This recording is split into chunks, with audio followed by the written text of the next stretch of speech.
વાત રહી ઇન્દ્ર ભારતી બાપુને, હું તો ચોખ્ખી વાત કરું છું ને. હું ક્યાં ડરું છું ઇન્દ્ર ભારતી બાપુથી? હું તો કોઈથી ડરતો નથી. જેવી રીતે બજરંગદાસ બાપુ ડરતા નથી, એવી રીતે હું પણ કોઈથી ડરતો નથી. અને હું તો એક સાધુ છું, સંન્યાસી છું, નાગા સંન્યાસી છું. અને ડરવાની તો વાત જ નહીં રહી.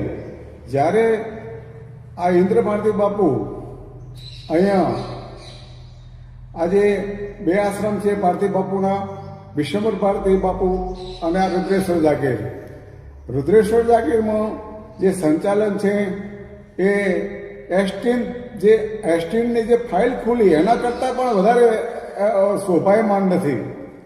દીકરીઓ જોડે આવું વર્તન થતું હોય અને ગેટ બંધ રાખતા હોય, વીઆઈપીના અવર જવર થતી હોય, છોકરીઓ લાવતા હોય અને ચરસ, ગાંજો, અફીણ, હેરોઈન, કોકીન આ તમામ ધંધા આ મહાત્માઓ કરતા હોય છે. એમનું આશ્રમ તો તમે જુઓ, કરોડો રૂપિયાનો આશ્રમ છે. અને એને રાજા ના રહેતા હોય તો રજવાડી ઠાઠ ભોગવે છે, કારણ કે બેડમાંનો ધંધો કરે છે, છોકરીઓનો ધંધો કરે છે. અને ભાવનાથ માટે તો એને ખૂબ ખોટું કર્યું છે.